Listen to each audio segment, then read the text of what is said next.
Welcome everyone to the first Peace Praxis lecture. My name is Samir Dosani. I work with Peace Vigil. And the Peace Praxis lecture series is a space to share knowledge from those who combine the theory and the practice of peace education. So the idea is that it's not enough to be an expert who possesses knowledge, no matter how deep and valuable that knowledge might be. One must also put that knowledge into practice. For us at Peace Vigil, it isn't enough to partner with, for example, peace studies departments in universities or other academic institutions. We must align and provide tools to those who fight prejudice and bigotry every day. This is the first Peace Praxis lecture, and we're honored to have with us Ram Puniyani, who embodies the spirit of what Peace Praxis is all about. We hope to have more lectures like this in the future, featuring people on the front lines who are engaged in both the theory and the practice of peace. Before I call upon my colleague Shirin to introduce Dr. Puniyani, I would like to draw your attention to a few points. Peace Vigil works on peace education. Our motto is peace needs all of us, which means that for true peace to happen, each of our actions are important and that each one of us can make a difference. We use popular education like interactive workshops, songs, dramas, storytelling, and quizzes, along with lectures and interviews, to understand the root causes of bigotry and the violence that it leads to. We have a YouTube channel, a website, a podcast, and regular workshops on issues ranging from casteism to economic justice. Our logo is the vigilant eye you see here in the top right, which urges peace lovers to be vigilant about attacks on peace. If we see hateful propaganda or suppression of justice or the passing of laws that take people's rights away, we know that peace is under attack. And it's our responsibility to take action. What actions we can take? For this, we look into history and current efforts and suggest actions, both individual and collective. We learn from people who have and are making a difference. Keeping this in mind, I would now ask my fellow Peace Vigil worker, Shirin, to introduce our esteemed speaker for today, Dr. Ram Puniyani. Everyone here will have the opportunity to ask questions at the end of the lecture. So over to you, Shirin. Thank you, Samir. Welcome everyone to the inaugural Peace Praxis lecture. We are delighted to have with us Dr. Ram Puniyani speak to us about peace and propaganda. Dr. Ram Puniyani is a medical doctor who joined the Indian Institute of Technology, IIT, Bombay, in 1976 as a physician and later became a professor of biomedical engineering, again in IIT. He worked for 27 years in various capacities with that institution. In 2004, he took voluntary retirement to work full-time for bringing people of different religious groups together to fight communalism, which is a political philosophy of divide and rule that uses religious identity to separate people.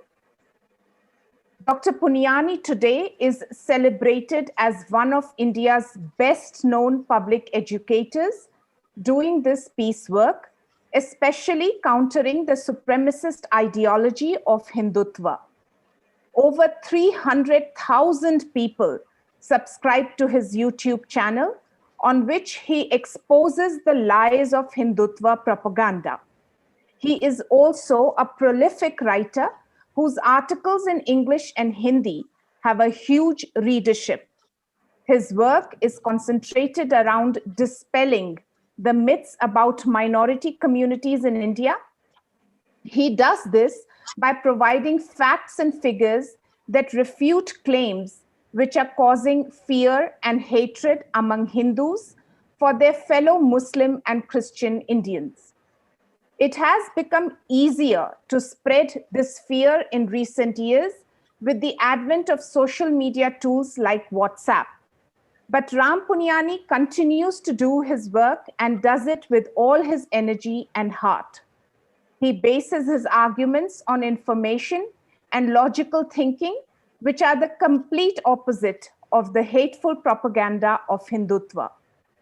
I would also like to share a few aspects of Ram Puniyani's personal life. He comes from a refugee family of India's partition in 1947. Born in 1945, he accompanied his family from Jhang now part of Pakistani Punjab, to Nagpur in central India. The raising of this Hindu refugee child of the partition era did not involve learning to hate Muslims. His family was religious, but as Dr. Puniyani has stated in his interviews with us, that has nothing to do with learning to hate people of other religions. Hindutva has nothing to do with Hinduism. It is also interesting to note that he was raised in a city where another doctor, Keshav Baliram Hedgewar, began the Rashtriya Swayamsevak Sangh RSS in 1925. Nagpur has remained the headquarters of the RSS, the organization which is widely accepted as the lead organization of Hindutva. When the Babri Mosque was demolished in 1992, Dr. Puniyani was deeply shaken. As he says in his interviews with us, which you can hear on our YouTube channel, he realized that it was an attack not just on a building, but on the constitutional ideals of India. It was also a sign that India was on a path which justifies the oppression and subjugation of the marginalized. Communal politics had made bullying the norm. Attacks on the rights of minorities, Dalits, and women were getting normalized. He decided to fight it with facts and figures and a lot of patience in doing so. Let us welcome Dr. Ram Puniyani in the inaugural lecture of the Peace Praxis series of Peace Vigil. Dr. Ram Puniyani, I now invite you to speak on peace in the era of propaganda. Thank you. Yeah, thank you, Sameer and Shireen. It's a pleasure to be with Peace Vigil. I must appreciate your work in a consistent way on a focused subject of peace. It is really appreciable. I really admire it. And also, thanks for your generous introduction. And I also want to specially congratulate both of you for calling it Peace Praxis. Praxis, of course, as Sameer said, it is a less known word. But praxis reminds me of one of the great philosophers of earlier century, who said that philosophers have interpreted the world in so many ways. The point, however, is to change it.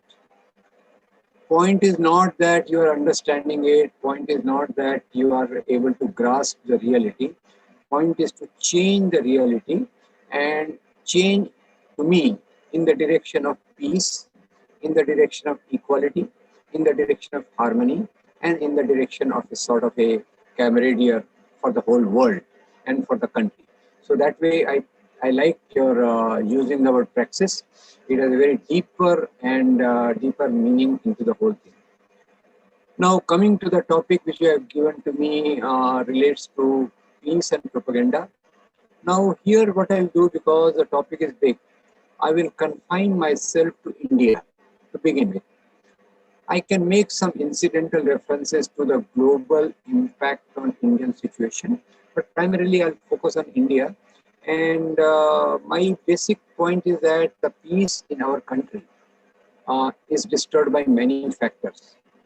Personally, I believe that loving your fellow society people is natural. It is ingrained into us, and hatred is generated. I also understand that hatred towards the othering of the people and hatred of the other is a foundation on which violence is orchestrated. Here, of course, I am stating 4 or 5 of my beliefs right in the beginning. First of my belief is that loving the society is natural. Hatred is instilled through propaganda and through other mechanisms. Number 2, the sort of a peace which is disturbed mainly by communal violence. That will be my central focus. And that is manifested by communal violence. And I understand communal violence is not spontaneous. Communal violence is orchestrated by certain factors, right? So, and then that leads to polarization and that leads to coming to power of communal parties.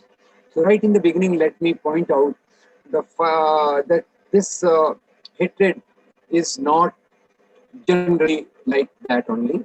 There is a consistent effort to generate hate. And this hate, which is a total antithesis of peace, of course, peace again, I don't regard by that the absence of violence. Peace I don't regard as just the absence of violence. Peace is a situation where we are amicably oriented towards our fellow human beings. And in India, this process of destruction of peace, attack on peace, has been fairly long. That also I will not take. I'll mainly focus on the major factor which is affecting peace today, and that is communal violence. The first thing which strikes me, as you mentioned correctly about my experience in 1992, 93, that was my first very close encounter with the type of violence which we saw, and the particular propaganda which preceded it and the propaganda which followed it. Propaganda which preceded it built its foundation, and propaganda which followed it laid the ground for other acts of violence in the society. And of course, I will really clarify it. By violence, I just don't mean a physical violence. By violence, I just don't mean the death or injury. By violence, I also mean that you are terrorizing the people, you are making the people, pushing the people into ghettos, you are pushing their social psychology into a sort of a cage, which is difficult to come out and which becomes a hard fact for people to live a normal life.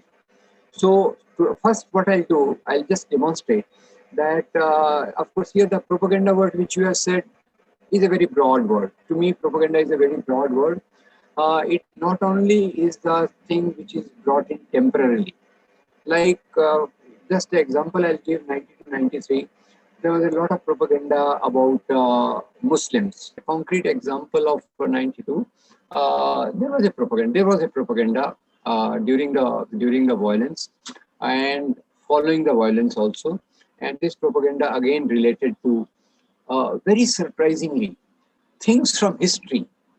And of course, I must say that propaganda which is built up through various mechanisms, in which, as you pointed out, social media is one of that, and fake news is a latest addition to this. And I'm also reminded of the great human rights activist and linguist Noam Chomsky, when he used the word manufacturing consent. Now, that is a very interesting concept. Let's understand that there are different aspects of the state propaganda. They make people believe that there is certain enemy which needs to be attacked. And here personally, again, I encountered that when I was doing my post-graduation in medicine. One of my friends was studying in America. Now, when he came here in holidays, I told him with a great amount of pain that, look, what America has done to Vietnam, attacked the innocent people and done that. But surprisingly, he said, this is the best thing America could do to save the humanity, because coming of communism would have done X, Y, and Z, etc., etc. So that I could see the power of the total state machinery's propaganda, which can tune the people to thinking in some particular way. Now, when I'm talking of Mumbai violence, I will begin with that and then come on to other things. Suddenly, all around me, I started hearing a very derogatory phrase, Babar ki aulad, jao Kabristan ya Pakistan. Means sons of Babar, the inheritors of Babar, you deserve either to be in the graveyard or in Pakistan. So I was really shocked, and that's what, and this became very popular, in a enlightened campus like IIT, my friends, relatives, everybody. So starting from Babar, it became Muslim kings. Starting from Muslim kings, it became Muslims in general. So see again the whole connection. What has Babar to do with today's Muslims? But again, today, Babar ki aulad jao, Pakistan ya Kabristan, that was, it really came up as a very powerful mechanism through which people were incited. Here, before I go further, I must say that in this whole mechanism of disturbing the peace, many a times I feel less anger against those who are holding the weapons in their hand. Please try to, what I mean, that those whom we see on the street carrying the weapons are, in my eyes, lesser guilty. The bigger guilty are those who create this ideology, who create this propaganda mechanism, who create the mechanisms to indoctrinate many of them street people, poor people. And that is the unfortunate part, that in this violence, which is a focus of my understanding today, in this violence, the people who are getting killed are generally poor. And the people who are killing are also poor.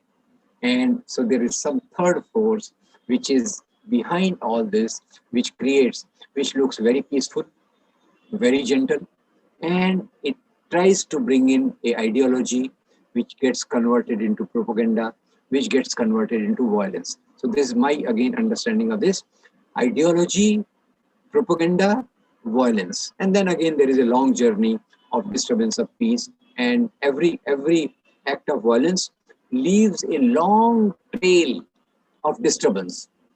Violence is not just temporary, that okay, 3 months Mumbai violence was there, now everything is over.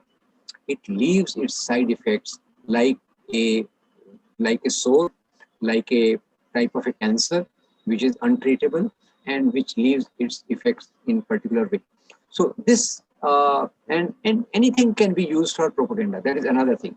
As you see in India, I think the main focus around which the propaganda is built is medieval history. Unfortunately, this medieval history, which I had to try to read and try to understand, like I said, Babar ke aulad. So that time I tried to understand a bit of Babar. And I realized that Babar, who was ruling around Kabul, Afghanistan and all that, he was invited by a Hindu king called Rana Sanga. Rana Sanga writes a letter to him: hello, come, we will have alliance, in modern language, partnership, and we will defeat Ibrahim Lodi, the ruler of Delhi. So there it struck me, what is this Hindu-Muslim about it? A Hindu king is inviting a Muslim king to defeat the third Muslim king. So that was one. And then while going through the literature, I came across Will of Babar. And this is still there in the National Museum in India. And it is such a lovely piece of writing, believe me you, that here Babar instructs his son Humayun that, son, let's be grateful to Allah for letting us rule this country. Okay, I'm not for kingdoms at all. I will dispel that doubt, but I'm saying how things get distorted into a divisive propaganda. That's the example I'm trying to give. So he instructs Humayun that this is a lovely place which, thanks to Allah, we have the honor to rule. But remember, son, the majority of the people here are Hindus. Hindus worship in the temples. So do not let the temples get destroyed in your rulership. Respect the temples and all that. So putting this 2 and 2 together, this took me further, that the whole narrative which led to the demolition of Babri Mosque was constructed that Lord Ram was born in that place, a temple was built, Babar destroyed that temple. So it is not me, that how this whole thing got into a conveyor belt, and that conveyor belt finally leads to an easy propaganda. And what is the end of the propaganda?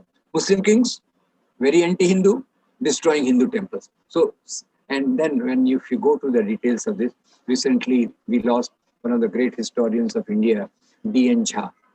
And D.N. Jha, that time he was in Delhi University. He was part of a historians group who gave a report to the nation saying that this whole propaganda being built up, that there was a temple, cannot be proved. Saying that Lord Ram was born precisely at that spot where Babri Mosque is located is untrue. And finally, whatever is happening to the justice system in India, whatever is happening, I'm not going to comment on that. That's again a very controversial. Despite all that tilt of the judiciary, even the Supreme Court conceded that Ram Lalla idols were instilled in the mosque in 1949. Number one, that was a crime. Supreme Court regards it as a crime. Secondly, they said the destruction of the Babri Masjid on 6th December 1992 was a crime. It's another thing that in bracket they said we will not punish the criminals. That apart. And third, that there was no proof that temple was underneath the mosque. And fourth, and the most surprising, it cannot be said that Lord Ram was born at that place. So finally, you see the power of the political forces which know how to divide the people, how a simple thing, and this again I went through that Sarvapalli Gopal's edited book as Gopal's book, Anatomy of Confrontation. In that, one of the essays points out that it was Mrs. A.F. Beveridge who, while writing about Ayodhya, while writing about Babar, when the mention of Babri Mosque comes, she puts a asterisk there and puts a footnote. What does a footnote say? That mosque is there, all right, but probably there was a temple underneath. So please note the historicity. And even the British officer who had the explicit goal of pursuing the policy of divide and rule, they used the word probable. That got converted into, oh, surely there was a temple. That got converted into Lord Ram was born there. And I will suggest my friends who are watching and who are going to watch that do see the wonderful film of our friend Anand Patwardhan, Ram Ke Naam, which explores this problem very beautifully. So this is one. And then from this, again, the propaganda which came up was generally that Hindu versus Muslim, Hindu versus Muslim. And how now even currently communal parties are able to rule in certain parts of the state. All over the country they are ruling certain parts of the state. I am reminded of one very good example as to how even the known facts of history, because history has two components. One is the facts of the history, second is the interpretation. As E.H. Carr points out that you can bring the fish from the market, but different cooks can have it in their own way. So fish is a fact, cooking is the interpretation. So the interpretation which was given to this whole temple destruction and other things comes out very wonderfully in one example that in Rajasthan, you know what happened? Rajasthan was the BJP government, the BJP government was in power. One of the education minister was extra enthusiastic. And he came across in the book about this battle of Haldi Ghati between Akbar and Rana Prathap. We all know, factually, Akbar won, Rana Prathap lost. Okay. So the gentleman thought, how can a Hindu king lose? I'm coming from a background which tells me about Hindutva and etc., a lot of things. How can a Hindu king lose? So he gets the books changed into that Rana Prathap won the battle and Akbar lost the battle. In bracket, I can put that Rana Prathap won the battle, and to celebrate his victory, he ran away to jungles. Of course, that's a particular in the bracket which he is not going to see. Anyway, but question is again to see it from the angle of Hindu and Muslim. Battles between kings, if you see, it was a very simple matter. Akbar and Rana Prathap, first of all, it has nothing to do with Hinduism and Islam. It was that, Mansabdari, the status in the king's court. Akbar was offering in what we call 5,000, a status lower than 10,000, which is a higher one. So Rana Pratap felt that this is his insult. He refused it, and the battle took place. Now the interesting part of the battle which took place in Haldi Ghati is that in the battle of Haldi Ghati, On the side of Akbar, Akbar's army, Akbar himself was not there.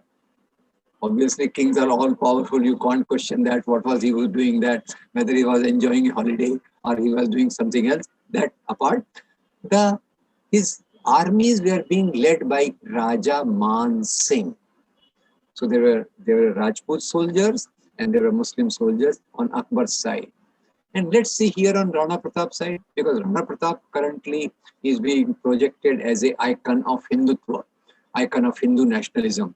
And Godse, the killer of Mahatma Gandhi, at one point writes that what is Mahatma Gandhi's nationalism? Mahatma Gandhi was a pygmy in front of Rana Pratap and Shivaji Maharaj.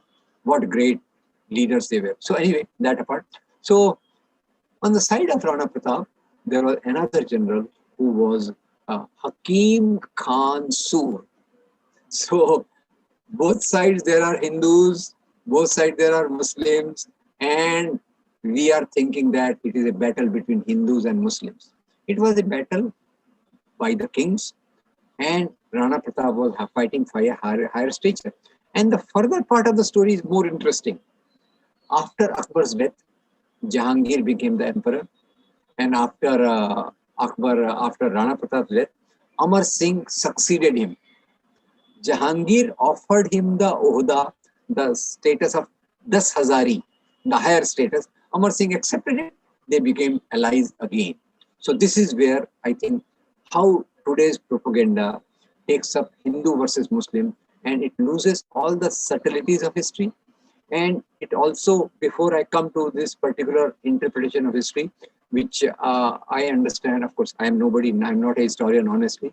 What I have learned from historians, that this is called communal historiography. And this communal historiography, one more example is, of course, in India, wherever I go, see the power of propaganda. Everywhere I generally ask the people, tell me the name of the king who was most cruel, most anti-Hindu king. And obviously everywhere people will give the answer, it was Aurangzeb. I listen to that, then I tell them jocularly that once I had a chance to go to Pakistan. In Pakistan also I used to ask the people, tell me who has been the noblest, the greatest, the most religious king, and the answer again is the Aurangzeb. Now, Aurangzeb is again supposed to be one of the villain in chief in India. And his reflection is on the Muslim community today. And of course, many of you must have seen the brilliant book by Trushke on Aurangzeb, where she gives all the details of that. And we in Maharashtra have Chhatrapati Shivaji Maharaj, you may be knowing. He is very popular. He is definitely popular. But he is not popular because he was Hindu. He is popular because he was looking into the welfare of his peasants. Of course, kings are generally extracting lagan, taxation, and Shivaji was a bit considerate about the poor farmers, etc., etc. Of course, farmers' agitation is going on. Those who are not sensitive to that probably can learn something from Shivaji. They take the name of Shivaji, but they don't learn from Shivaji that Shivaji was very considerate to the problem of farmers. Anyway, so Shivaji is presented as an anti-Muslim king. And nothing can be further from truth. Our great friend, late friend who was killed for his rationalist idea, Govind Pansare. He was killed for his ideas on rationalism, and he has come out with a beautiful book, Who Was Shivaji? It was originally in Marathi, Shivaji Kaun Hota, Shivaji. Now it is translated into many languages. I wish that it goes to all the people to understand. And here there are two things which are shown that Shivaji was anti-Muslim. First is that his confrontation with Aurangzeb, that Shivaji wanted to establish a Hindu kingdom. Nothing can be farther from truth. The initial battles of Shivaji were against Hindu kings. Please note, initial battles of Shivaji were against Hindu kings. And of course, later on, when Aurangzeb also wanted to expand the empire, Aurangzeb and Shivaji confrontation was not direct. The person who was coming on behalf of Aurangzeb, his name was Raja Jai Singh. He had the title of Mirza. So this is one. And second, we see Shivaji and Afzal Khan. That, Shirin, I must tell you, Shirin and friends, I must tell you that 5 years ago when the elections were to come, just before the election, there was a propaganda made. Propaganda, how it was made? That posters were put up, Shivaji killing Afzal Khan. Now that was provocative in itself. And after that, violence took place. And the party which uses this won the elections. See, so there is a very, very direct correlation between violence, propaganda, power, etc., etc. So the interesting thing is that this Shivaji and Afzal Khan battle, even now, Shivaji, when he was going, because Afzal Khan had put a condition that when you come, you should not have any armaments with you. And Shivaji's one colleague told him, how can you go without armament? Because Afzal Khan is taller than you. Afzal Khan is heftier than you. So take this secret weapon, iron claws, and that may be useful. Shivaji followed his advice, and the name of his advisor was Rustam-e-Jaman. Rustam-e-Jaman. Believe me, you, Shivaji's 12 generals were Muslims. There were many of them, Siddhi Sambal, Ibrahim Gardi, etc., etc., Daulat Khan, I don't remember all the names, but still today in Sangli, on every Shivaji Jayanti, there is a procession taken out with these 12 Muslim generals. Anyway, so Shivaji, and just before I go further to the story of Afzal Khan and Shivaji, Shivaji's chief advisor was Maulana Haidar Ali. And Shivaji was a great follower of one Sufi saint, Hazrat Baba. Hazrat Baba, Bahut Thorwal, that was a place. He was a great follower of that. Anyway, so when Shivaji went, he took this iron claws. Afzal Khan attacked him. He killed Afzal Khan with iron claws. And when Afzal Khan was dying, on behalf of Afzal Khan, his secretary took out the sword and tried to kill Shivaji. And the name of Afzal Khan's secretary was Krishnaji Bhaskar Kulkarni. Now, what a paradox of history. Shivaji is being assisted by Rustam-e-Jaman. Afzal Khan is being assisted by Krishnaji Bhaskar Kulkarni. And here we beat our breast, oh, Hindu versus Muslim, Hindu versus Muslim. There was nothing like that. And of course, here, this actually whole type of narrative, which is the base of today's major propaganda, comes from the British introduced communal historiography. For historians, it's an easy word. For a non-historian like me, it's a difficult word. It is simply means that looking at history through the religion of the king. And that's what they reduce it. Why they did it? Why they did it? Of course, every empire tries to rule on the basis of divide and rule. That's how James Mill's history of India, written in 1818, was on that basis. Eliot and Dawson's multi-volume history of India, similar basis. And this policy was applied much more strongly, particularly after the revolution of 1857, peasant revolution of 1857. Again, farmers' agitation is coming to my mind. 1857 primarily was a peasant revolt, okay? Because a lot of taxation and other policies of the British were going against them. Fine. So 1857, if simply we recall, the whole spark of 1857 was lit by Mangal Pandey. 1857 was led by Bahadur Shah Zafar, and the associates of Bahadur Shah Zafar were Tatya Sahab Tope, Nana Sahab Peshwa, Jhansi Ki Rani. There are detailed descriptions which Udbhavana has published about 1857. Udbhavana is a very good publication house. Our friend has published a book, and there what you find, many Hindu battalions are led by a Muslim. Muslim battalions are led by Hindu. Hindu-Muslim distinction practically doesn't exist. And that's what shakes the power of the British Empire. So they intensify their divide and rule policy and using mainly history as a tool. History is the first tool. Then of course other tools go on getting added to that. So this is how the battles between Hindus and Muslim came. So here, of course, roughly, I can say today, the type of history which is the base of propaganda, which is disturbing, which is promoting hate, is mainly around communal historiography. And the people who took up the versions of communal historiography, Muslim League adjusted it according to their needs, Hindu Mahasabha RSS adjusted it according to their needs, and they both did not participate in the freedom movement. While the people who participated in the freedom movement had a different version of history. Like one of the surprises of my life is Mahatma Gandhi's book, Hind Swaraj. In 2 pages in Hind Swaraj, Mahatma Gandhi tells us that there were Muslim sovereigns with Hindu subjects and Muslim subjects, both living in the same way, and vice versa. Similarly, Nehru actually goes further and he looks at the integrative aspects of our culture, which we call Ganga, Jamni, Tehzeeb. Basically, Ganga, Jamni, Tehzeeb, you can go on and on with the beauty of that. I can, of course, but 2-3 examples I can't resist to give but that is not used in today's narratives. In today's narratives, the dominant forces, the social media, and the other people who are behind that politics will not look at that.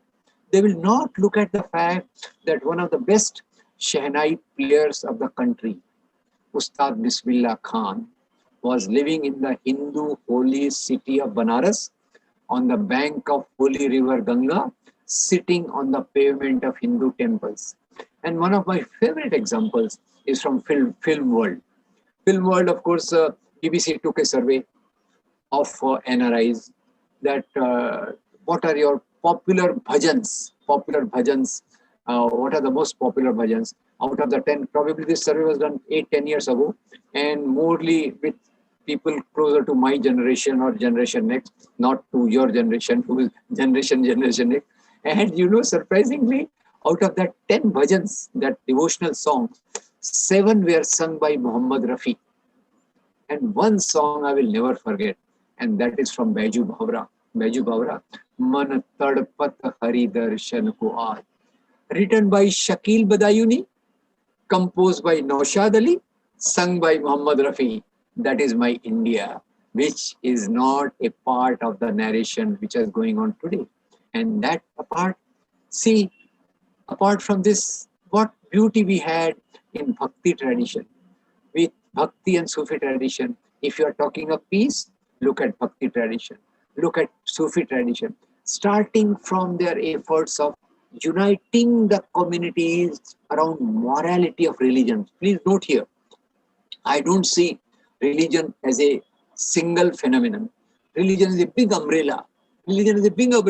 And many people, atheists, see one part, you can see any part, but one thing is sure, that there are some moral values also. Moral values like love thy neighbor, पड़ोसी से प्यार करो, पड़ोसी के खाने पीने का ख्याल रखो, वसुधैव कुटुंबकम, beautiful values. And our Sufi saints, our Bhakti saints, were more popular among subaltern, poor population, mainly because they talked of morality of religion. The clergy who was advisor to the kings, used the identity aspect of the religion. Hey, rituals are like this. Holy books say that. Nobody reads the holy books, but holy books are like this. Holy books say that. And your procedure should be like that. We are going on. I think there is no disturbance. Okay. Anyway, so that particular aspect, which is a great part, I want to bring one thing to attention of my friends here. And as India's development went on through this syncretic culture, mixing of the two things, I can't forget one lovely dish which I enjoy a lot. And that dish is biryani. Biryani originated in Iran, came here. And here today, of course, there is an effort to change the name of places. Like you must have all heard about Allahabad becoming Prayagraj, Faizabad becoming Ayodhya, Mughal Sarai Junction becoming Pandit Deen Dayal Upadhyay station and all that. And there someone journalist asked Irfan Habib Saab, one of the greatest historians of India, that, sir, what is this happening? Why are they changing the names of our cities and all that? So Habib Saab in all his wisdom says there is an attempt to remove the Muslim Islamic aspect from our syncretic mixed culture. And one example which he gave, and he says, if you want to really remove that influence, you will have to remove one surname, and that surname also happens to be postfixed to one of the very powerful men in the India today, and that surname is Shah. Shah word is again from Persian origin. So this is one part of the thing. But in the propaganda, then other things got added up.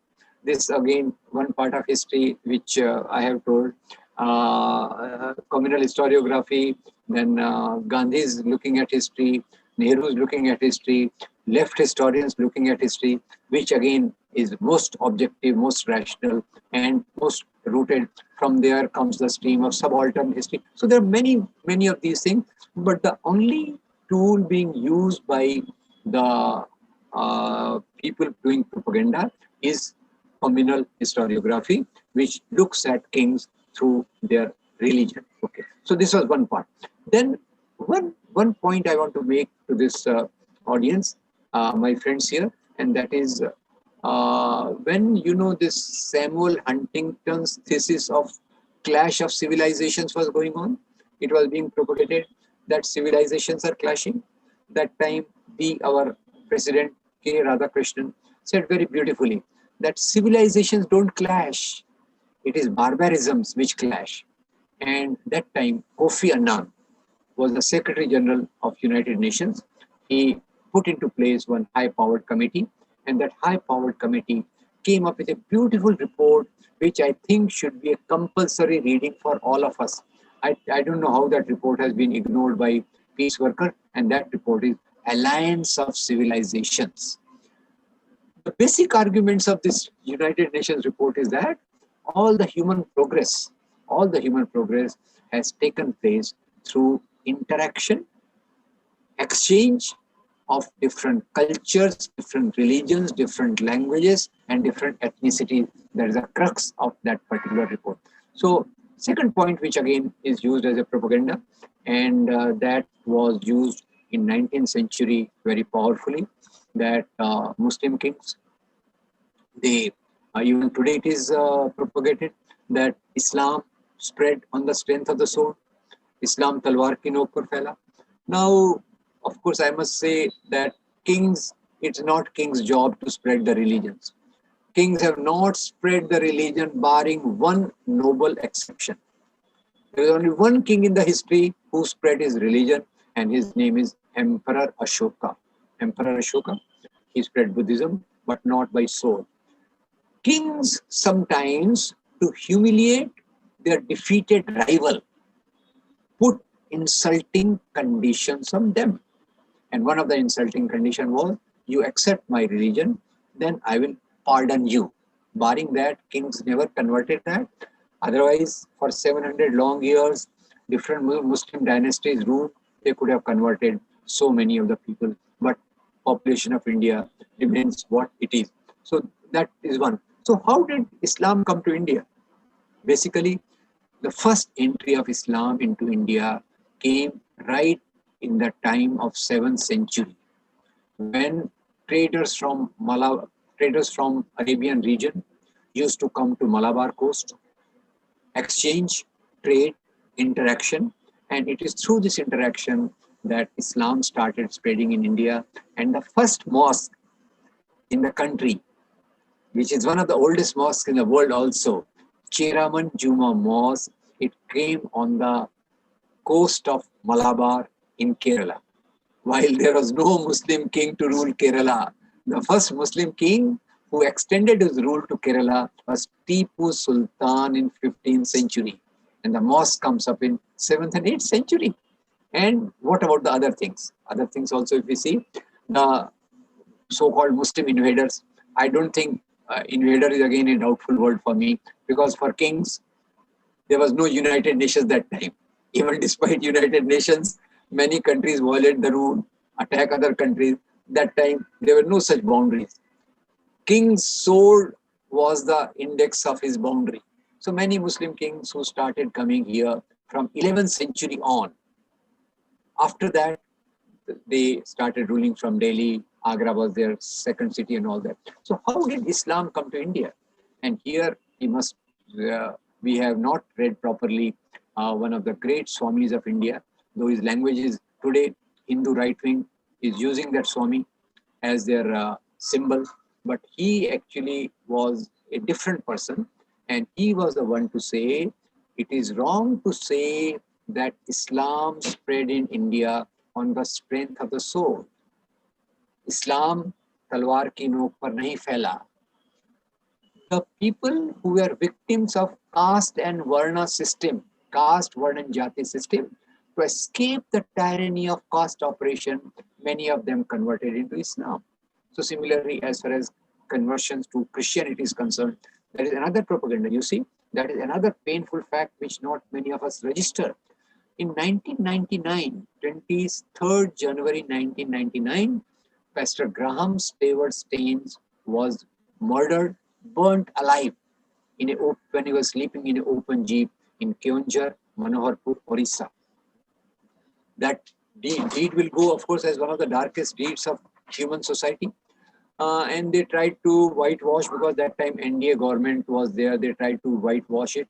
But what really came forward was this, that it was Bajrang Dal, I hope people know, one of the stormtroopers of RSS, Bajrang Dal, Dara Singh, whose name is Rajendra Pal, who's currently in the lifelong, serving the jail sentence for life. He incited, he propagated amongst the Adivasis that, look, this pastor who has come from Australia is trying to pose to work for leprosy. Leprosy is a pretext. Basically, is converting the people. See the power of propaganda. That Christian missionaries in India, believe me, you are here from AD 52. And what is the percentage of Christians in India today? According to the census figures, it is 2.3%. From 1900 years, Christian missionaries have been coming here, doing their work, mainly in the area of health, in the area of education, in the remote areas where government facilities are not reaching, amongst Adivasis, amongst Dalits, amongst the poor, and the conversion percentage is 2.3. And even Wadhwa Commission, which was appointed by an NDA government in which BJP was the ruling element, even that came to the conclusion that Pastor Staines was not doing the work of conversion. So here what I want to understand is that how a tragic event is converted into a hateful propaganda. It will be an interesting study how Dara Singh could see that Pastor Staines is serving the leprosy patients, how he could ignore that and concentrate that it is a threat to Hinduism.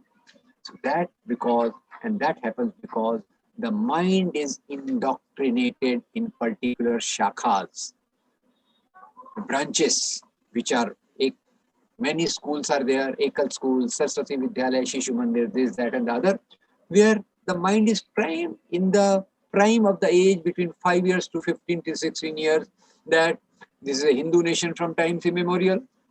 Now again, very funny. Now, the concept of nation itself is a 300-year-old, since our transport, communication, education, modern education comes up in roughly 300 years. In India, it is hardly 200 years that the concept of nation starts beginning. But the claim is that we are a Hindu nation from times immemorial, and very good society, women are respected like goddesses, and all castes are equal. The problem comes up because of the coming of Muslims. That time they did not talk much of Christians. Christians have also been incorporated into the sphere of their propaganda from last 20 years or so. So this, I think, what you have said, peace and propaganda, I think unless the truth is reached to the society, today we are at the times living in the times where the major TV channels, barring one or two exceptions, major newspapers, and a big section of social media is picking up. Now, this was, of course, a distorted understanding of history. Now, as you gave title once again, now a new thing has come up, and that is fake news. Fake news means you know that if you create this news, it can create hatred. So fake news is a latest addition to this instrument of propaganda, which again is being used by communal forces to divide the society in multiple ways. Same way, if you see, I was just trying to study that somebody popularized in Gujarat after Gujarat violence, because every violence again further deepens the communal divide. In Gujarat, they started the propaganda that after the violence, there is a refugee camp. You wind up the refugee camp saying what? Oh, this is a child production center. The Muslims have 4 wives and 20 children. Now, what a propaganda, and how much deep-rooted it is. Just when I would suggest people to see Amir Khan's Satyamev Jayate, episode 1. There the gender ratio, sex ratio is all given here. Today in India, sex ratio is 924. 924. So where is the possibility of having 4 wives? And number of children doesn't depend whether there is one husband or everybody is married to one. Number of children doesn't depend on that. That is another factor. And in 1989, there was some survey which showed that polygamy persists in India, maximum in Buddha, Jain, Hindu, and Muslims. Muslims don't have a particularly extra polygamy ratio. Polygamy ratio between Hindus and Muslims in our patriarchal society is practically the same. Now, number of children, again, we see. Now, I was trying to study one of the recent book has been come out by our earlier election commissioner on Muslim population. A brilliant book. It tells us that what is important is to see the decadal rate of growth. And in his book, in a chart, he shows that from decade of 1980s to 1990, 1990 to 2000, 2000, 3 consecutive decades, the rise of Muslim population is gradually declining. So they estimate it will decline and it will come closer to the rate of growth of Hindus and all that. And second point, the rate of growth of Muslim population, the rate of growth of Dalits, the rate of growth of Adivasis is practically matching. Why?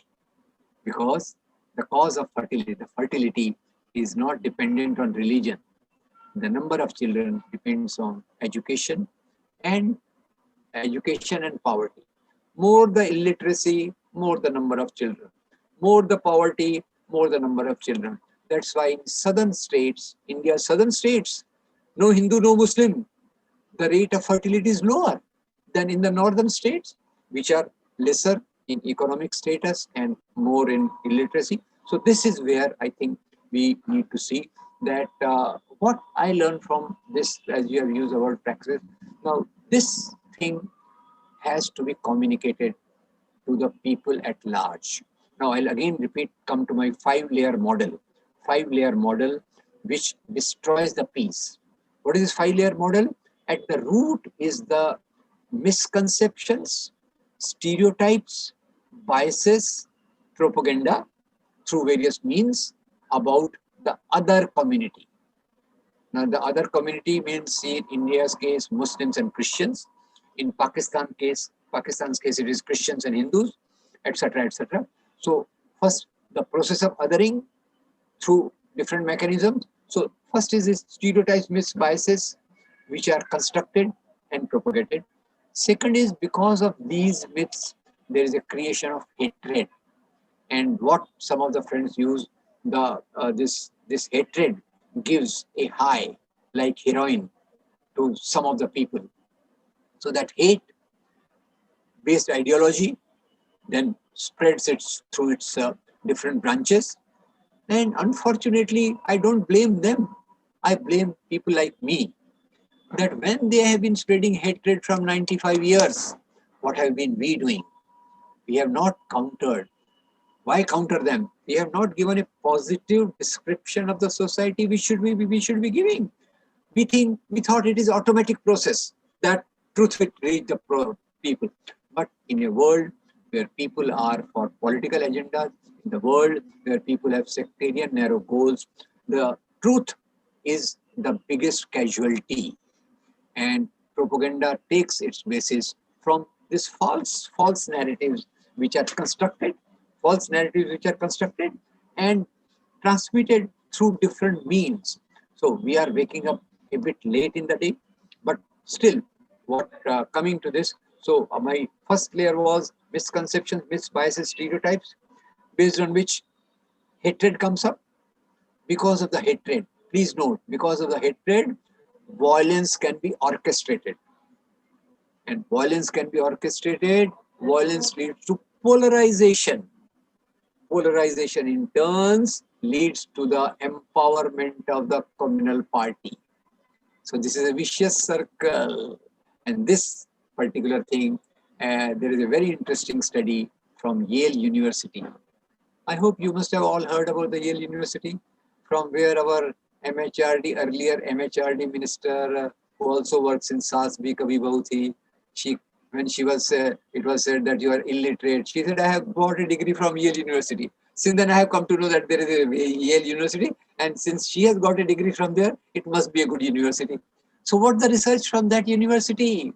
It says that wherever communal violence is orchestrated, in that electoral area, one party becomes more powerful, whose agenda is Hindu nation, not secular democratic India. So when we are talking of peace, my biggest worry, a small worker like me, I can't say more than this. Biggest worry is that truth has been the casualty in the war of propaganda.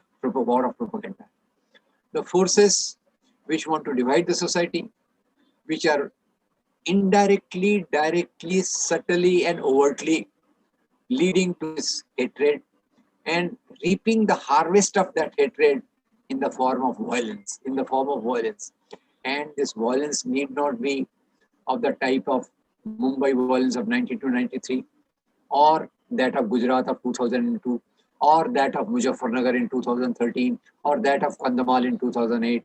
There can be sub-radar violence also. And I was surprised to know, friends, that this sub-radar violence has gone up nearly by 25% between 2014 to 2017. So basically, I think two other things I will also like to add up here. I began with manufacturing consent. There in US, Noam Chomsky talks about it. State creating this, state manufacturing the state manufacturing the consent. Here I am saying a dominant political party created this hatred, and that dominant political force is in power today, and it is trying to use all methods which are there, and the latest weapon in their hands is, because of their lakhs and lakhs of volunteers working for IT cell, working for creation of intervening in social media, creating hatred, etc., through all these mechanisms. So finally, what I understand from this, the praxis simply remains multi-layered. Times are very difficult. Sometimes one feels really pessimistic whether we can do something about it. I concede that point still, but if we have to intervene in the society for creation of peace, for promotion of peace, for promotion of a community feeling, for promotion of a nationalism which is not hateful towards the neighbors, a nationalism which is seeped with humanism, if we want to do that, we have to tighten our belts. Each of us has to introspect. Each of us has to introspect and try to see what is the truth behind the facts which are being told to us. Unless we go to the history rationally, to the populations rationally, we cannot oppose, we cannot counter the hatred which has been generated. Of course, now the latest problem which has come up is that the violence has gone up so much. The sense of insecurity amongst minorities has gone so much that the latest propaganda is, this is spread by word of mouth, that they should not be given house on rent. They can't buy house in the mixed locality. So if the communities are divided like this, that the Hindu child just does not know what a Muslim person is, what a Muslim community is, what is the fate of our culture and society? Because the biggest thing which happened during freedom movement, was our coming together as a single national community. We are forgetting it, that the boundaries which were earlier there between Hindus and Muslims to some extent, between one language to another, one region to another, one ethnicity to another, one region to another, those boundaries got diluted, they got melted, because an overarching identity of Indian nationalism, which was open, which was plural, which was open to everybody, that identity had overtaken these small identities, and those identities did not disappear, but they sounded to be smaller. As it is, a very big line comes up, so other lines start looking smaller. Naturally, these lines should look smaller. So today, and as we are there, I think we can take up a lot of these concepts in questions and answers. We have all the time for that. But my basic appeal is that history, then even demography, as I tried to point out, and even spread of religion in an open continent like India, where the whole northeast, river Indus, people from northwest can come easily, people from Malabar coast, etc., and people, because obviously the national boundaries are a current creation. National boundaries are a current creation. In the times of kingdoms, kings had their own boundaries depending on their strength, their shrewdness, etc. So this basically, and as United Nations report I have cited, Alliance of Civilization, I must say that is the way which we have to circumvent, which we have to go. And today the other problem which has been added to this is the biggest propaganda which has come up probably ever in the world. And that is earlier, of course, imperialist propaganda machinery had tried to defame communism, defended attack on Vietnam and different places in the world. Currently, after 9/11, its main target has been promotion and propagation of a word, Islamic terrorism. Horrific. This is the first attempt in the human society where religion is being associated with terrorism. I understand. People from many religions have resorted to terrorism because of various reasons. And terrorism's definition is also very difficult. Even United Nations has not been able to come up with a proper definition of terrorism. By and large, terrorist act is defined as one motivated by political propaganda, motivated by political action, and killing the innocent people. Like attack on Twin Tower, whosoever was it behind it, that's another matter, was a classic act of terrorism. But similar acts of terror have also been undertaken earlier. Irish Republican Army, then Lette, then ASU, then the murder of 3 Gandhis in India in sequence, Mahatma Gandhi, Indira Gandhi, Rajiv Gandhi, these are all. And the latest example, which was most horrific, was that of Anders Berling Breivik, Norway, Anders Berling Breivik, killing 86 youth with his this thing. And Anders Berling Breivik, believe you me, was inspired by the ideology which is originating in India. That is very surprising part. I hope you can take the guess which I am saying. Terrorism, this which has come up because of Al-Qaeda, Taliban, IS is primarily due to the control over oil resources in the West Asia. I give a very simple, simplistic formula. West Asia, all this region, Iran, Iraq, Pakistan, Afghanistan, It has three particular things: majority Muslim population, rich oil sources, and maximum amount of terror. So terror is not related to Islam. Terror is related to oil wells, oil wells, oil wealth, which the imperialist powers control. Otherwise, the biggest Islamic country is Indonesia. You don't see such things there. You don't see such things there. You don't see it in Malaysia, Indonesia, and the countries which are away from the zone of oil. It is so that again is a sort of a classic propaganda which American media indulge at the service of its state to appropriate the wealth, which is a primary goal of imperialist powers. So today I see, when we are talking of this peace, I think progress is not possible without peace. Progress is not possible without peace. We have seen the constant economic decline of the country during last few years. We actually, during first few decades of Republic, India, which was not able to manufacture even the pin, started manufacturing right up to missiles, aeroplanes, atomic energy, created institutions like IIT, where I had the honor of working for some time, CSIR, and whatever we could achieve in the heights of public sector, which increased our employment and prosperity at various levels. So today we are at a juncture where this hate and violence is arresting our progress. Now, the last one example I'll give, then before I take up the question answer, last one example, which was most surprising, was, this corona. Currently, many of us are quarantined and locked down in different places. In corona, when it came up in India, actually it came from Kerala, because many of the medical students who were studying in Wuhan Medical College came to Kerala. And then there was one Kanika Kapoor who had come from Europe.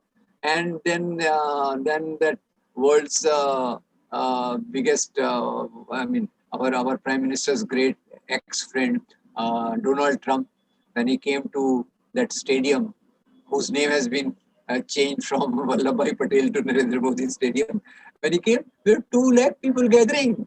So all this was forgotten by the media, and it took up that, Tablighi Jamaat, 1,000 people are hiding there, they are acting as corona bombs. And what was the result?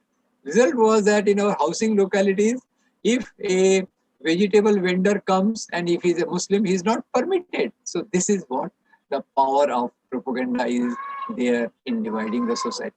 So coming to the last thing, what we need to do, what we need to rectify this tragic situation where a misguided propaganda, fake news through social media, through dominant media is going on. So question is, definitely we ourselves have to introspect, use reason, use logic. It is not very difficult, and try to come to build up, try to cook the fish in the most palatable way. Try to make the interpretation of the historical events, global events, and the community's psychology in a particular way. Because lately, of course, many good books have also come, what it means to be a Muslim in India. And if you read that, not only you feel pain and anguish, you also understand the deeper psychology that human beings are all the same. They are all the same, their basic aspirations are the same, and the type of divisions which have been brought in by the present propaganda needs to be countered. So what I will suggest, people like me have undertaken at a very limited level to understand them and try to spread it through social media. If they can use a social media to spread hatred, why can't we use social media to spread love and amity and a particular humanism? Because at one level, even now I believe that even in India, those people who believe in pluralism, love and peace are more in number. They are more in number. I believe that. I want to believe that. But they are fragmented, and their efforts in spreading this sort of a information to all the people, we need more volunteers. We will need more initiatives. We need young volunteers with whom we interact. We try to share with them our way of thinking, our way of peace and love, who in turn can go in society and try to do this job of demystifying, trying to do some sort of a peace work, like peace work, peace center, whatever you call it. There are a lot of good resources, and I'm sure that many of my friends have devoted decades working on these issues. I'll especially like to mention the documentary films in India. Brilliant documentary films have come up, like Anand Patwardhan's that Vivek Reason, and Rakesh Sharma's Final Solution. This is just, I'm throwing some examples, but question is, such documentaries need to be popularized.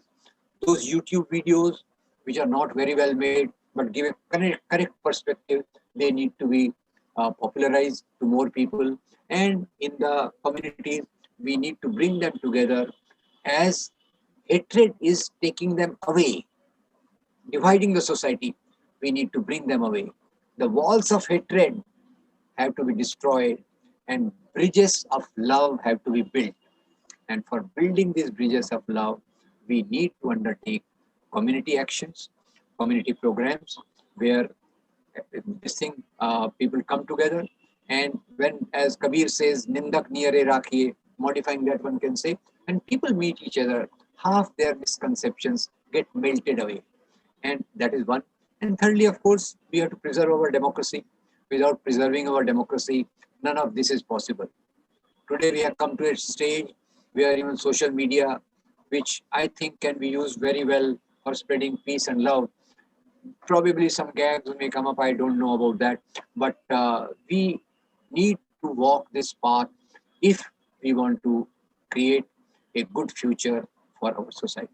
With that, I think I'll leave the floor and keep it open for question answers as much as possible. Thank you very much for your patient hearing. I'm sorry I was not reading any of the thing which was coming on the screen, because probably I was just focused on what I have to articulate. So I'm sorry I have not read any of that. So my friends Samir and Shireen will help me out with some of the important things which I should respond to. Thank you very much. Thank you so much, Dr. Puniyani. As always, it's a pleasure to hear you. But today, particularly, I enjoyed it very much because it was concentrated, it was focused on a particular topic. And of course, the passion is always there. Dr. Puniyani, if you need to take a couple of minutes of break, please go ahead, because I know you've been speaking and it's hot in Mumbai. I'm okay. Okay. I'm okay. One thing that I'd like to read, I mean, of course, there are a lot of comments, but this sums up my my feeling, the spirit that was there, that was present in your presentation, is by an attendee called Mayur. He says, I'm humbled by that this great man would take so much time to educate us. And I totally agree, because it is not just today. He has been doing it for decades. He quit his job. He took voluntary retirement. He's doing this. And he's doing it with so much heart, passion, and commitment.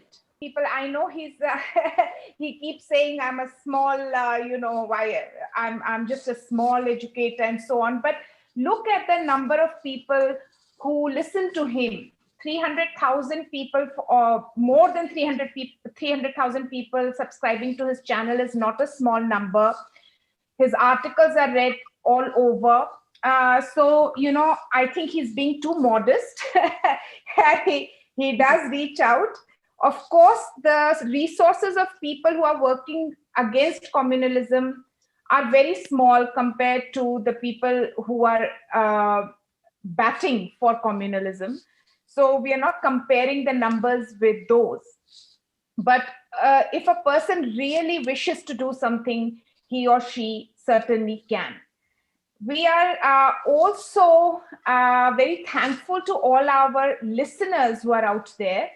Some of them have gotten up very early, and for some it is very late. We have 2 listeners from Australia, and it's very late there. We have people from the West Coast, it's very early there.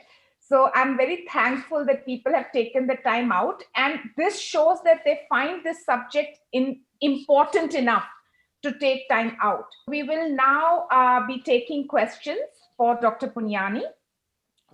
We will first take the questions that are on Zoom, and then we will take questions from our study groups. So I have been noting some of the questions. I hope I've got all of them. The first question, I think actually you addressed that at the end of your talk. Yeah, Ashok Batraji asked, thanks for the presentation. May I ask, what is the way out from the current toxic environment? So I think at the end of the talk, you talked about the way out. So I think you've already addressed that one. The second question is from Deborshi. Deborshi says, I agree with what Dr. Puniyani is saying, but religion is merely a tool. While it's pertinent to discuss how the tool has been used and how it's being misused, it seems even more important to discuss the core reasons. Why is this happening? What are the core issues? Is it economic? I guess you addressed this a little bit in terms of the election campaigning. So clearly people are using this as a way to get votes. Are there other agendas that are happening? What else is going on? Yeah, I see, actually, the type of nationalism which developed with the freedom movement was inclusive, and partly it tried to take along most of the people. But the sections of, because in India, the secularization process means abolition of landlordism and the power of clergy was not complete. So those forces came together as communal forces, as Muslim League, Hindu Mahasabha, and later on RSS. And they believe in the nation in the name of religion. For them, what is more important is the past glories and the past values. Like one example I'll give, this is at the deeper level. At the other level, of course, elections and all that also come around. But the basic reason I see is the type of society we want to build. And here I'll give two examples. Like in Indian nationalism, I see Baba Sahib Ambedkar as one of the representatives who burns Manusmriti, means the old values of caste and gender hierarchy. And he goes on to be the chief of drafting committee of Indian Constitution, which gives us liberty, equality, fraternity. And of course, in RSS, different Sangh Chalaks have been talking in a different language. But one of them was K. Sudarshan. In year 2000, he very clearly spelled out that Indian Constitution is based on the foreign values. It is not suitable for India. It should be replaced by a constitution based on Indian holy books. So Indian holy books, Quran and Bible are not Indian holy books. Anyway, they can't be the base of that. So like Manusmriti or Vedas or type of. So basically when they say of olden glorious values, they basically are hinting at the caste and gender-based hierarchy. So to your question, I'll say in India today, of course, there are diverse reasons at different places. But again, it is a play of power for certain sections of society who want to have their ideology. And ideology in turn helps them in retaining their power. Like when the old value system is there is a power of upper caste, elite of that type. And when we are talking of Indian Constitution, then you have a right to dissent, you have a right to struggle, you have a right to go towards equality through all the means. So these are the two basic things. And so this is a core thing. Based on this, then again, hatred is created, violence comes in, and political electoral benefits. So actually elections is a small part of the whole politics. The whole politics is a deeper ideological one related to the values on one side of liberty, equality, fraternity, or other side, the values of hierarchy, which are based on what. That's how I would like to understand it. Fantastic. And that leads very well into the next question, which is from Samira. Samira says, history informs us of the hierarchies of the past. Though it may dispel the misconceptions of today, we are still left with the problem of people being inherently hierarchical. She says even Sufis have a sheikh and murids and varying degrees in spiritual growth. Is there any version of a hierarchical social system that is not inherently violent? Because history shows that hierarchies are inevitable. This is her opinion. Yeah. This is a very good question. I think when we all need to think about it. Even in today's society, when we call ourselves democracy, there are hierarchies. There are hierarchies, but these are functional hierarchies. These are functional hierarchies subject to change by the social movements and the political structure. What communal politics advocates, what fundamentalism advocates, is a structural hierarchy where the change is not possible. So it's a question of structural hierarchy versus fluid and functional hierarchy. So sheikhs and murids, of course, I will not go much into that. Basic point of Sufis, which I am trying to say, that they were not fanatic about their religion. They were very open to the local cultures, mixing with the local people, like Holi festival, color festival, which we have in India. It was one of the biggest festival of Sufis and all that. And of course, Kabir is one of the best examples of the Bhakti poets and all that. There he is not only talking of love and this thing, but he is very critical of the structural hierarchies. He is very critical of the clerical system. He is very critical of the unevenness in the society. So if we study Kabir, if we understand Kabir, we'll know that that is basically what religion should be, trying to fight against injustice, trying to bring in equality, etc., etc. So hierarchies, you are right. Even now today we have a hierarchical system, but this is fluid hierarchies which are subject to change by democratic processes. Next question is from Rahul. Rahul says, is it true to say that the ongoing farmers' agitation is removing the gaps between the communities? Yes, partly I think I will agree with my friend that, in Muzaffarnagar in 2013, when the violence broke out, it was based on breaking the unity between Muslims and Jats. The Jats who recognized themselves as Jats till that time suddenly became Hindus. And that issue of love jihad, that girl being a Hindu girl being harassed by a Muslim boy, that took up this particular shape. So today, this movement is bringing them together at community level. I fully agree with you, because finally it is an economic question, and economic question is uniting. Economic question is uniting something which communal forces or communalism brought in. So that's a very good observation, I must say. Great. The next question, I think instead of asking you to answer this question, I think we'll ask you to do some homework with us for later. So this is coming from Kusum Wagle, our very good Peace Vigil supporter and friend. She says, can you send us a list of books and movies promoting Ganga, Jamni, Tehzeeb? So what I think we'll do is, this sounds like a good project for Peace Vigil. So Kusum, I can commit that Peace Vigil will talk with Dr. Puniyani, and we'll start such a list and we will circulate it on our email list. Take care. Dr. Puniyani, if I'm not mistaken, in the old days, I'm saying, I think about 15 years ago, you used to go to various parts of India and also show some of these pictures, if I remember correctly. Am I correct? See, I had compiled a pouch with around 15 videos. So there were documentary films, there were feature films, because that was a time of CDs and all that. So I assembled some 30, 40 pouches. So wherever there's people were interested in working, I used to share it with them. So, but the list is there, list of films is there, list of documentaries is there, and many other things are there, which I'll share with both of you. So you can share so it much. We will then have to update it a little bit too, but yeah, fantastic. Sure. There's also, I will find a video of Dr. Puniyani from the 80s, I think, or no, not from the 80s. I can't remember, but it's a very old video where Dr. Puniyani is actually showing a movie to a group of people in a park. They had put up one of those old fashioned screens. I will also find that and share it. Thank you so much for that. I'll send you the link of that. Sorry?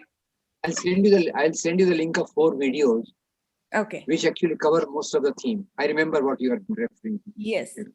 And thank you, Kusumji. Always a pleasure to hear from you and get your suggestions and encouragement. Thank you. Great, thanks. The last question we have from this group, I know that Shini has some other questions that she's been collecting from some of our study circle participants.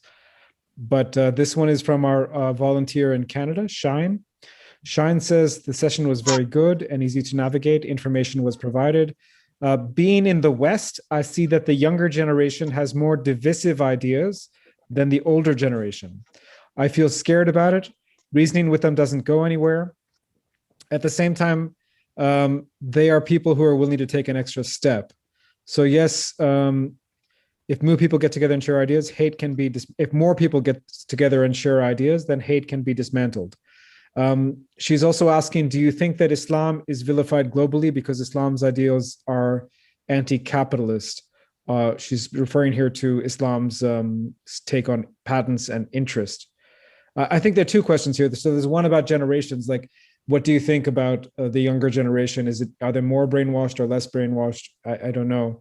And then there's a question about, does the vilification of Islam have something to do with tension between Islam and capitalism? See, Samir, you have put it very well. These are two separate questions about the older generation and the younger generation. First thing I'll say that even in younger generation, there is a good bit of brainwashing. Older generation had also a good bit. But what is happening? The younger generation's interests are slightly different. And from last 6-7 years, we are seeing that right from this GNU agitation led by friends like Kanhaiya Kumar, then Rohit Vemula's death, then Jignesh Mevan is coming up, Chandrasekhar Raman coming up, and then this whole Shaheen Bagh movement and farmers movement. This has given us the hope that people are able to overcome these divisions. So actually, I will say that younger generation is not so rigid about these boundaries. Now, situationally, actually, boundaries have become stronger. Situationally, boundaries have become stronger.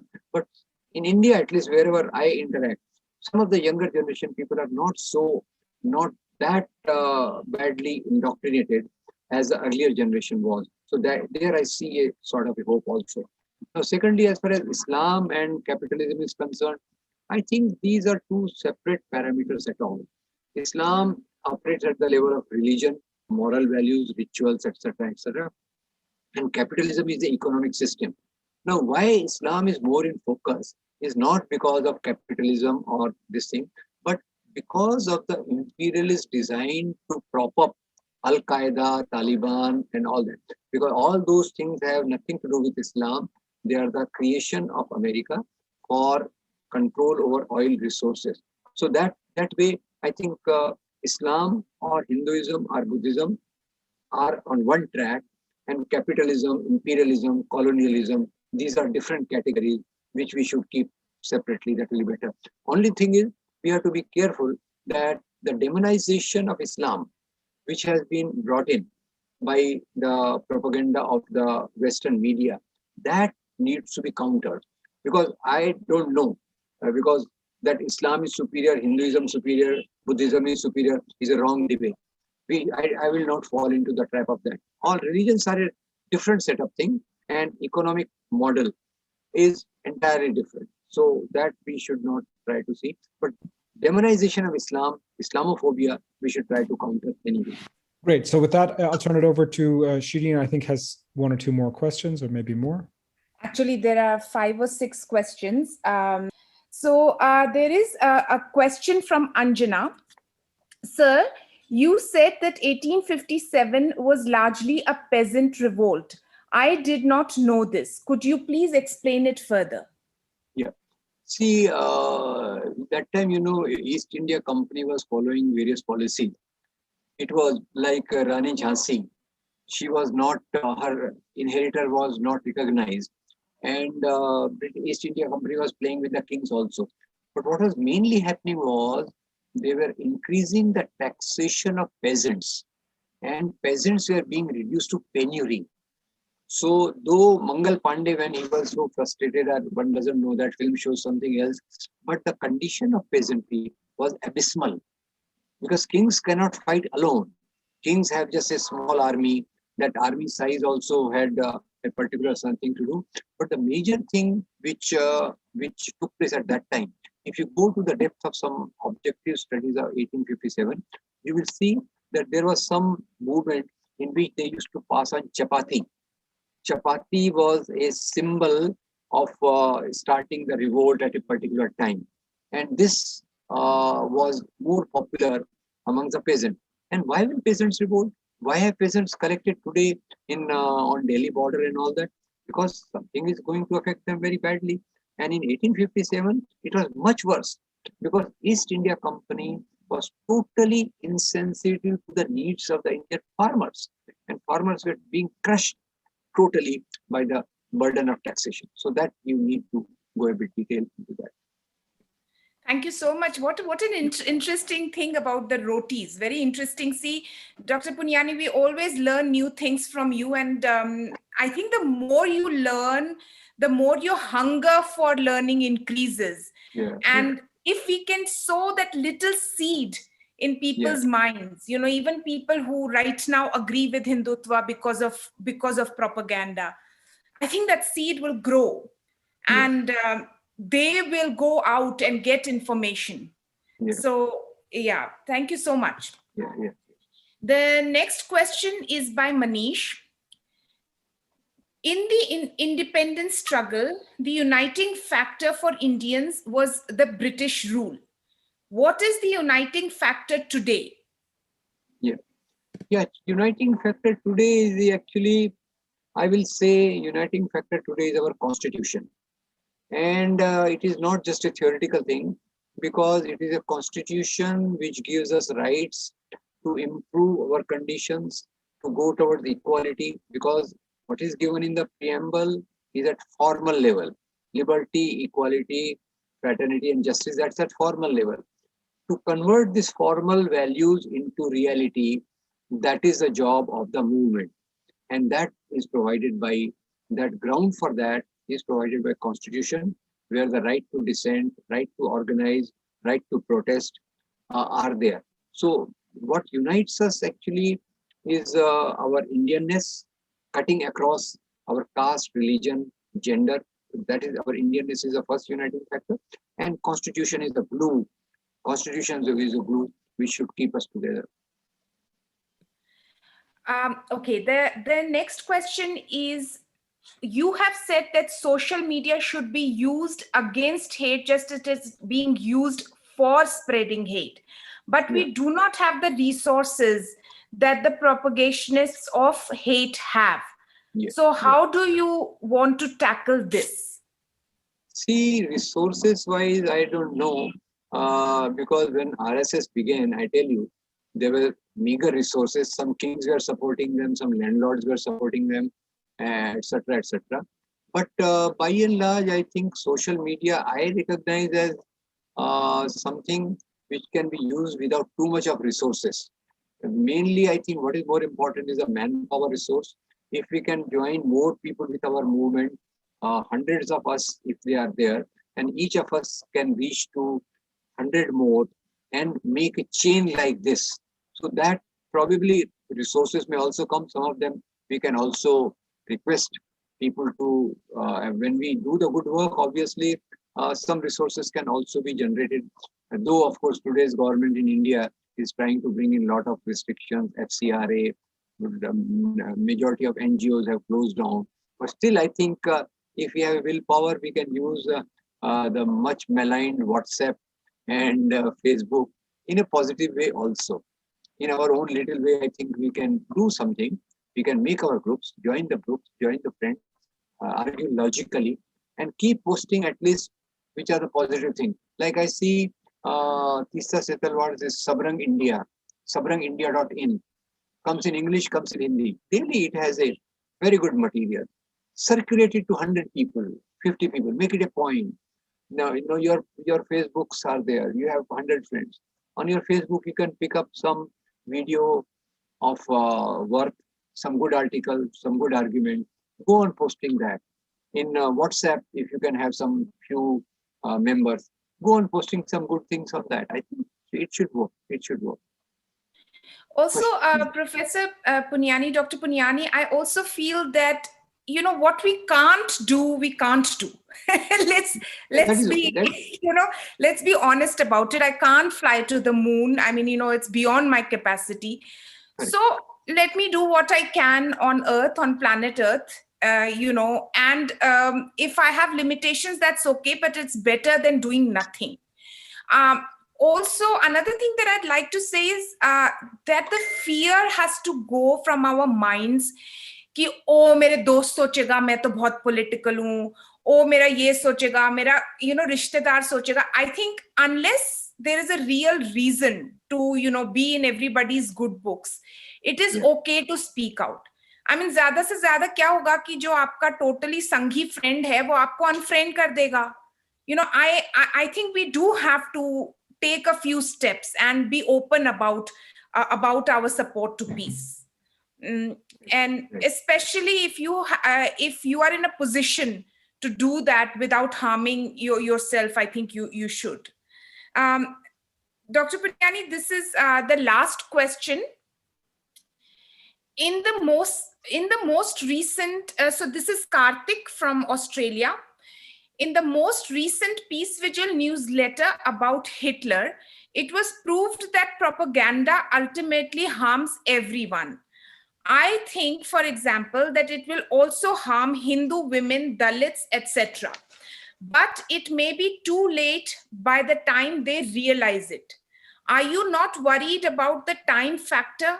I think we are already too late. Partly, I would like to agree with you. Partly, honestly, I agree with you. We are a bit too late in the day. But still, as Shirin said, whatever is possible, whenever it is possible, in our own small way, we begin. And whatever best is possible, we put our foot down. I know we are quite late in the day. But still, it is better to stick our neck out than keep quiet about it. But you have a lot of truth. And after 2019 elections, the sentiment which you are expressing in your question, it has gripped me also.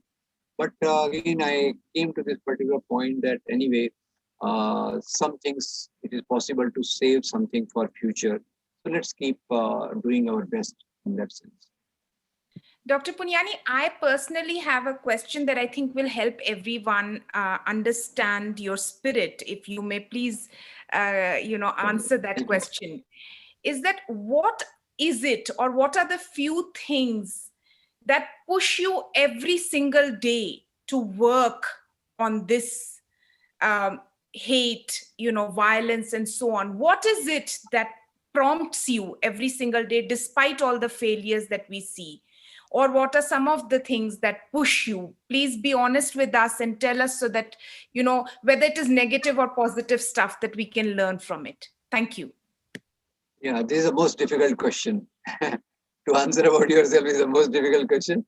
But somehow at one particular stage in life, I personally decided that we need a better society.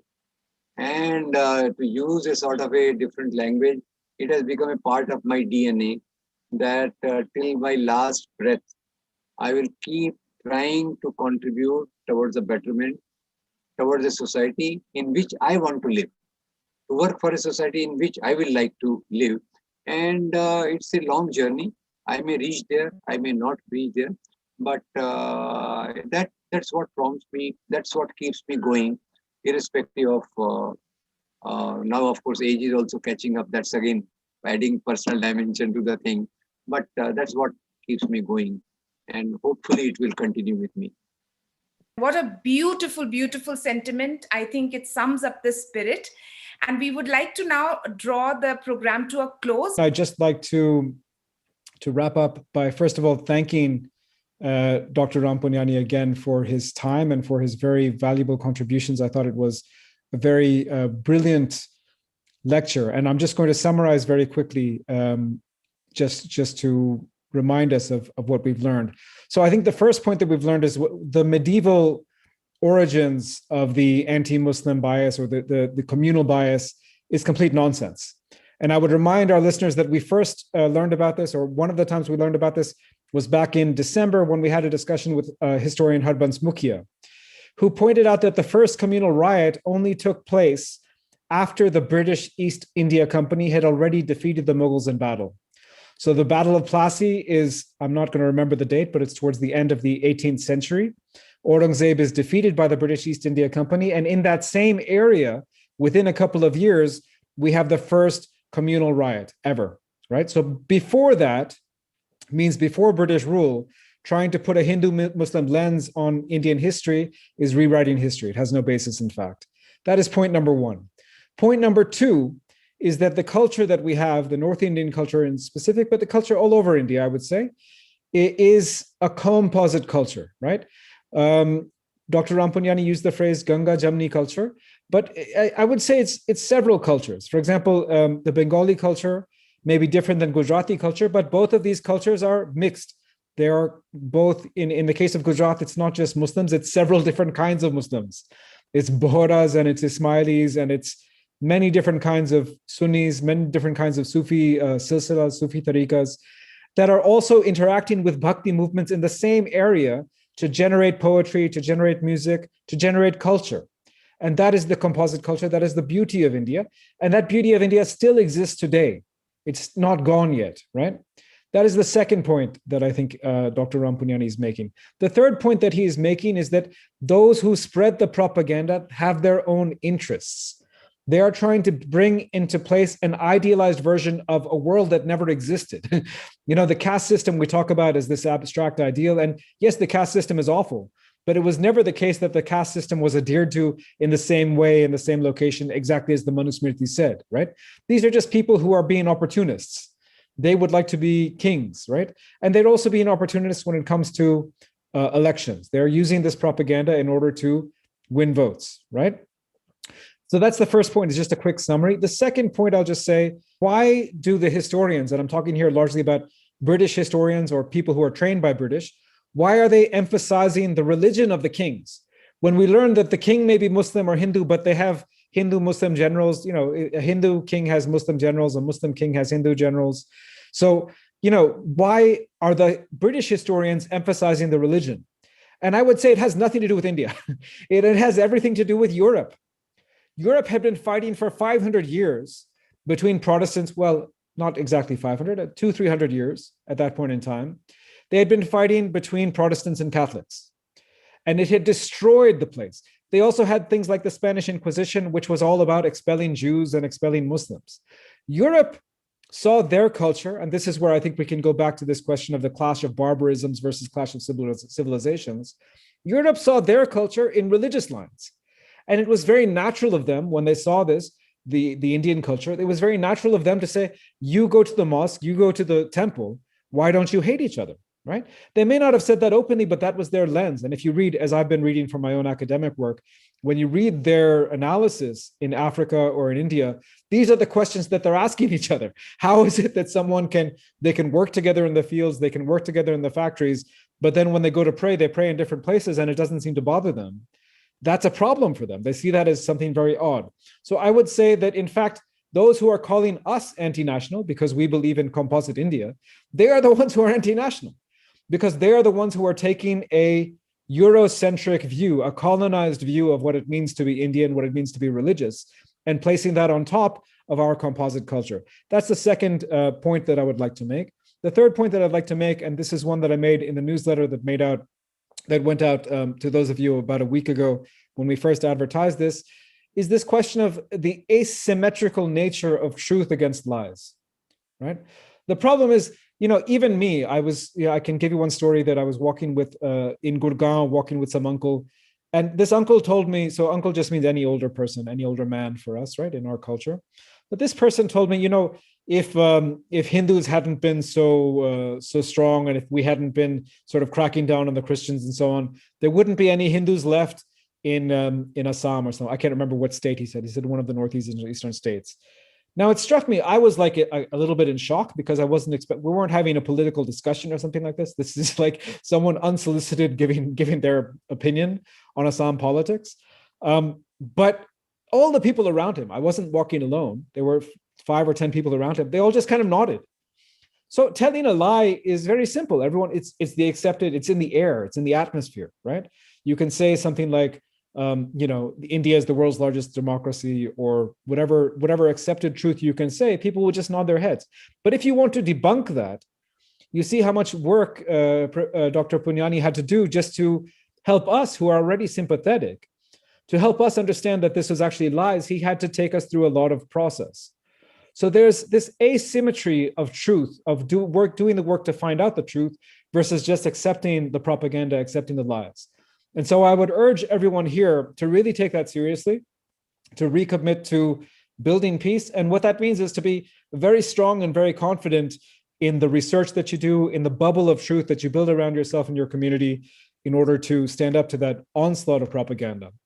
And with that, once again, I will thank everyone. Thanks especially to all of our Peace Vigil supporters who have attended, to those who have attended previous programs, to those who are new as well. And thanks especially to our first Peace Praxis lecturer, Dr. Ram Puniyani. Thank you so much, sir.